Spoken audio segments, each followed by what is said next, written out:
Kita lanjut yang C, perubahan fisika dan kimia. Nah, di bagian perubahan fisika itu contohnya ini kertas, kertas yang dirobek. Kertas yang dirobek, kemudian gula yang dicampur air. Nah, perubahan fisika adalah perubahan pada suatu benda yang mengubah bentuk, ukuran, atau wujudnya, tetapi tidak mengubah komposisi kimia atau sifat dasar zat tersebut. Nah, jadi kalau kertas ini dipotong, dia tetap menjadi kertas, ya. Sedangkan gula dan air ini dicampur, masih ada tetap, kalau dikeringkan bisa tetap menjadi gula, ya. Jadi, dia hanya berubah fisik saja, tapi bisa dikembalikan ke bentuk semula, gitu ya. Berarti bisa kembali ke asalnya gitu, ke bentuk asal, ya. Intinya wujud asalnya tetap masih ada gitu. Oke?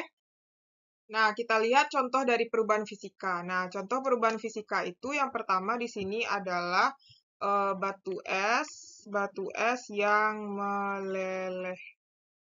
Kemudian ini ada juga lilin yang meleleh.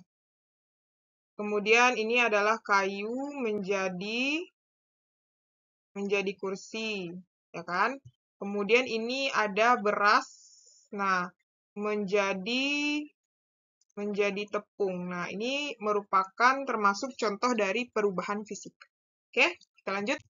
Yang kedua, ada siklus air. Nah, siklus air ini yang pertama adalah kan air di air tanah nih, atau air di sungai, atau air di lautan. Dia kemudian menguap, ya, habis itu mengembun. Kemudian dia mengalami pengendapan di awan, kemudian dia jatuh lagi hujan. Nah, jadi siklusnya kayak gitu ya, putar-putar di situ aja. Putar-putar di situ aja ya. Nah, jadi kalau penjelasannya di sini, yang pertama adalah penguapan atau evaporasi nih ya, air dari lautan, danau, sungai, dan permukaan air lainnya berubah menjadi uap air karena panas matahari. Kemudian transpirasi. Tumbuhan juga ini ada tumbuhan seharusnya ya, melepaskan uap air ke atmosfer melalui pori-pori daun. Kemudian terjadilah kondensasi, air di atmosfer berkumpul dan berubah menjadi awan. Kemudian presipitasi, awan melepaskan air ke permukaan bumi dalam bentuk hujan, salju, atau es. Kemudian limpasan, air hujan dan salju yang mencair mengalir ke sungai, danau, atau lautan. Kemudian infiltrasi sebagai air hujan meresap ke dalam tanah dan menjadi air tanah kembali. Nah, kayak gitulah ya prosesnya. Mungkin kalau adik-adik lebih paham, bagusnya dicatat ya. Dicatat di buku catatan. Kalau ada pertanyaan, bisa komen di kolom komentar. Nah, sekarang kita lanjut perubahan kimia. Nah, perubahan kimia itu adalah proses di mana suatu zat berubah menjadi zat baru dengan sifat yang berbeda, melibatkan perubahan dalam struktur kimia dan komposisi zat. Abu yang telah terbentuk tidak dapat dibuat menjadi kertas lagi, artinya perubahannya tidak bisa kembali ke bentuk semula atau disebut juga dengan irreversible. Nah, irreversible ya. Nah, ini contohnya nih.